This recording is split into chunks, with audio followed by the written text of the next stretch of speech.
Okay, let's get started with the podcast. This podcast topic, traditional schools versus learning communities. Now, versus means against. It's like a competition, like a fight. So I'm going to talk about traditional school, the kind of school we all went to. Our elementary schools, our middle schools, our high schools, our universities, our graduate schools. You go to the school and you sit in a class at a little desk and you sit with a lot of other students and you look at the teacher, and the teacher stands in front of the class and talks and talks and talks and talks about the subject, and you have your little textbook, and sometimes the teacher says, "Turn to page 54 now." And everybody turns to page 54, and you study what's on page 54. And then maybe every week or 2 weeks or 3 weeks, you take a test and you get a number grade. And then at the end of your class, the end of the semester, you get your A or your B or your C or your D. And then you forget everything and you go to the next class. That's the traditional method of education. What's a learning community? A learning community is a group of people studying and learning together, alone and together, individually and together. So, for example, the Effortless English Club is a learning community. There is no boss or teacher. Everybody's equal.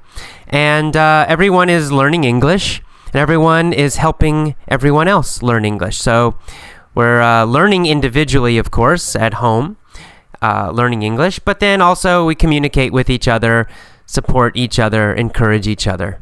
That's a learning community, and I'll talk more about that later. But first, let's go back to traditional education. You may notice that I don't like traditional education. I think it's a failure, and I think it's useless, to be honest. But it's not only me, it's not just me, and it's not just English education is the problem. Our whole educational system has very big problems. Irrelevant is the word I would use. Irrelevant means not useful anymore. In a recent blog post, Seth Godin wrote about business schools. He's talking about universities now. Business schools, business universities. Now, Seth Godin is a very successful businessman. He helped start Yahoo. He was a marketing director at Yahoo in the beginning. And now he has his own marketing company. He's very successful. And he went to a business school at Stanford University here in the Bay Area in California. But he quit school. He was in an MBA program, a Master's of Business Administration at Stanford, very good school. And he quit school after 1 or 2 years, I think 1 year, because he got a really good job offer at Yahoo, I think. And then he went and he became very successful with Yahoo, started his own business. And recently on his blog, he wrote about business schools. And he's called business schools irrelevant, meaning useless. And he said that what people are learning in business schools will not help them in real business. That what they're teaching is old information, and it's for the 19th century. It's for the last century, but it is not for now. And he said that if you want to be a successful business person, do not go to business school. Instead, he said, you can easily learn everything you need from buying your own books or going to the library and just reading, and also, of course, talking to other business people. And he says this is a much, much better way to learn about business, real business, practical business, useful business. It's much better than going to a business school and listening to a teacher talk and reading the textbooks and taking the tests. So he says if you want to really be a successful business person, don't go to business school. Instead, study yourself and meet other business people and talk to them And he said, if you really want to learn how to be a successful business person, start your own very small business. Learn by doing. So you start your little business and you read and you read and you read and you talk to lots of business people. That's how you learn how to do business. That's how you learn to be a successful business person. No, sounds good to me.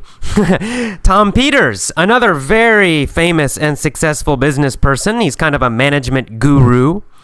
He does a lot of consulting with very large companies like IBM, GE, those kind of companies. And Tom Peters also hates business schools. He often, on his blog, tompeters.com, often writes about how he hates the business schools because they're teaching information that does not help people actually do business. That you spend 2 years or 3 years or 4 years studying textbooks, then you get out, you graduate, and you still don't know what to do. You really don't know anything about real business. I don't know. I didn't go to business school, so I'm only talking about their opinions. But I did go to school for social work. I have a master's degree in social work. Social work is kind of like counseling, psychology, helping people that have serious problems. And for 2 years, I went to my master's degree program in social work at a good university. And I studied the textbooks, and I wrote lots of papers, and I listened to the teachers talk and talk and talk. And after 2 years, I graduated, and I realized I don't know what to do. I got my first job, and I had no idea what I should actually do. I could write papers, I could take tests, but I could not do social work with real people. My 2 years of social work was almost useless. In fact, I could have learned everything that I learned in school. I could have learned all of it just by reading some books at the library on my own, by myself, independently. And of course, the best way to learn by getting an internship or a job. Now, I did learn more about social work, but I learned at my job. That's how I learned. I learned by doing it and by talking to other more experienced social workers and by reading on my own. And then I became a pretty good social worker. But my social work education, my traditional classes, they were useless.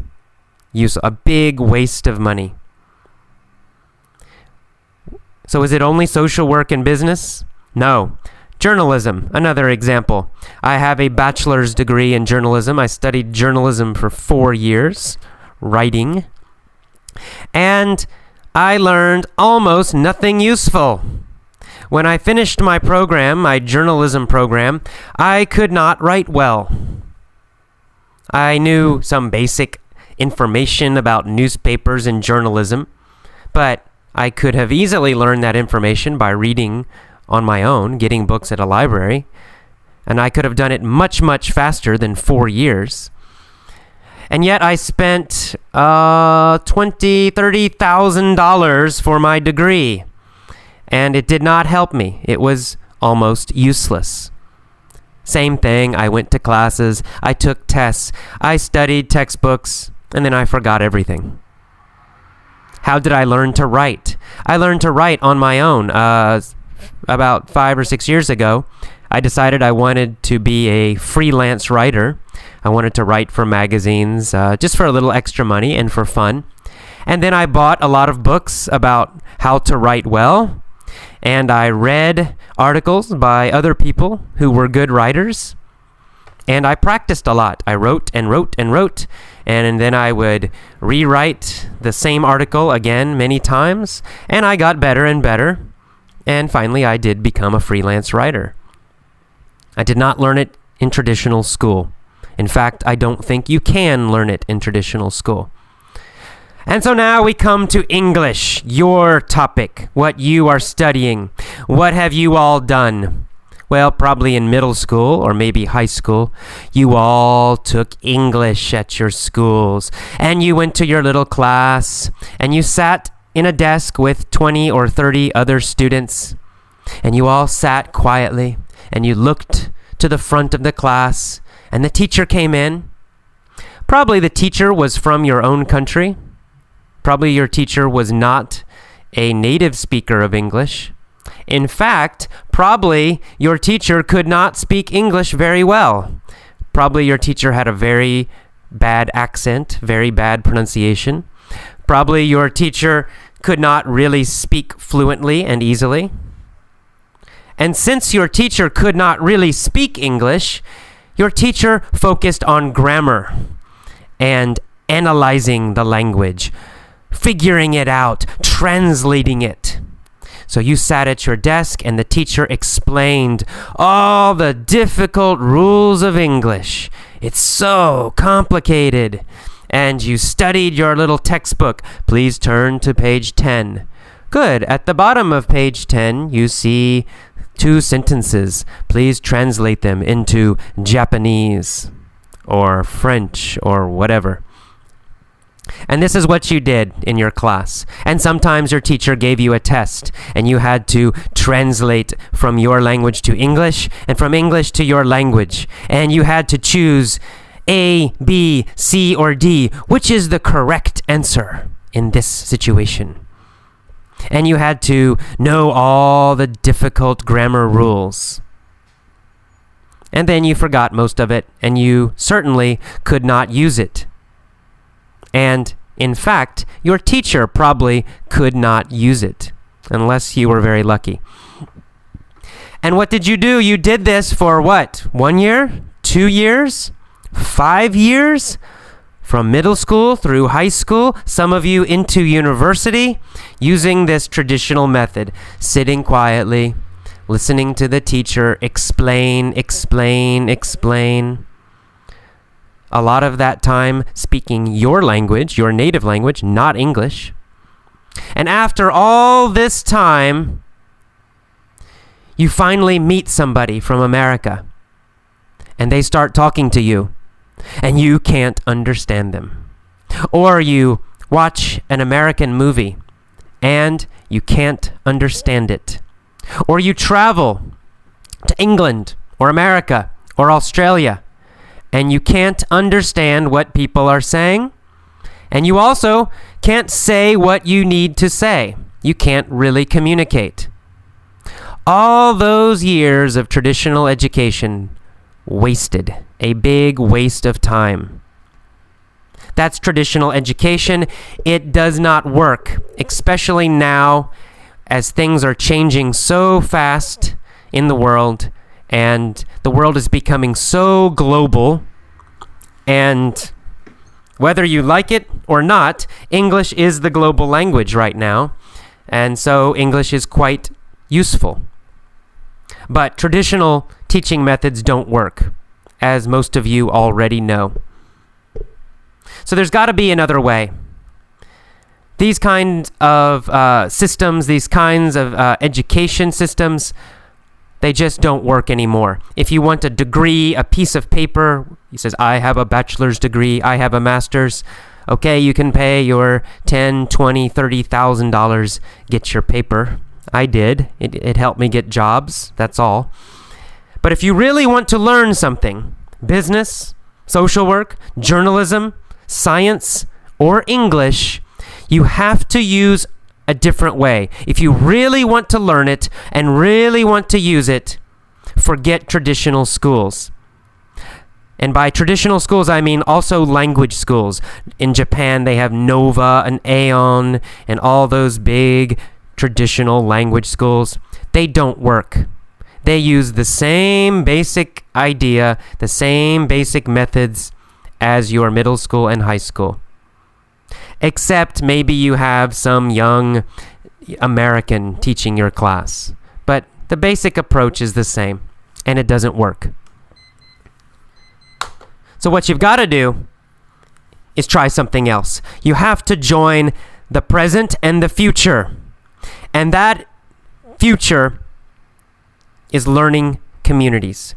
Learning communities will be the way we learn in the future, and it's the way we can learn best right now. If you want to learn English, do not go to an English school and do not buy English textbooks. Instead, join an English learning community. A community means group of people working together. That's how you can learn English best. A learning community is a place where people encourage you, and they help you a little bit too. But mostly, you are studying on your own. You are responsible for learning. If you want to learn English, you must be responsible. You have to find English that is interesting to you. Not a teacher giving you something. You have to get it. And you have to find other people to communicate with. And you've got to listen and listen and listen to a lot of real English, not textbook English, not teacher English. Real English, real articles, real videos, real commentaries, real essays, real conversations. That's the way to learn English. And you listen and listen and listen a lot. And you also read a lot, but not textbooks, not school English, real conversational English. And sometimes, you feel tired and, I'll never do it. Then you join your learning community and people encourage you. Don't worry, you can do it. Right? The purpose of a learning community is to help your motivation, to help your energy, so that you want to keep going and keep trying and keep doing it.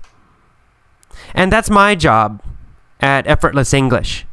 I'm not the big boss teacher. My job mostly is to encourage the members to learn English. Yes, I make English lessons, and this helps. The learners like it. Our members like listening to my lessons. But why do they like listening to them? I asked them. Most of them told me they like listening to my lessons because I'm excited and I'm energetic. And when they listen, they feel good and they want to keep studying. Right? They're encouraged. They want to keep studying English. And when they listen, they enjoy it. It's fun. It's funny. Especially the mini stories are kind of funny, kind of stupid sometimes, but they laugh and they have fun. They enjoy learning English. That's why people join Effortless English.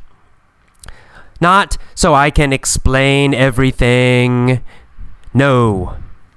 They join Effortless English because it's fun, because it's interesting, because they feel motivated. After they listen to an Effortless English lesson, they want to learn more. They want to hear more.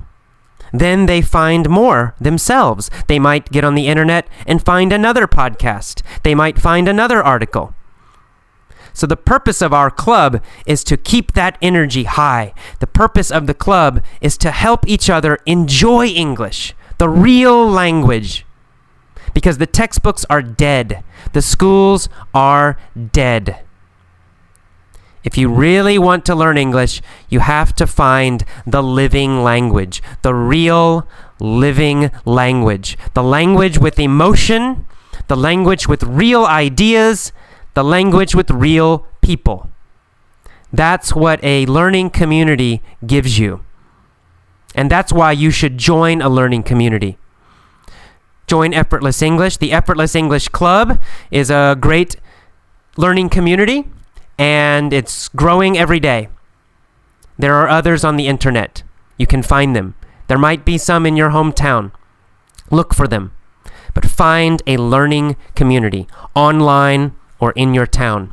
Do not go to schools. Fire your teachers, fire your schools, and get rid of your textbooks. Throw them away.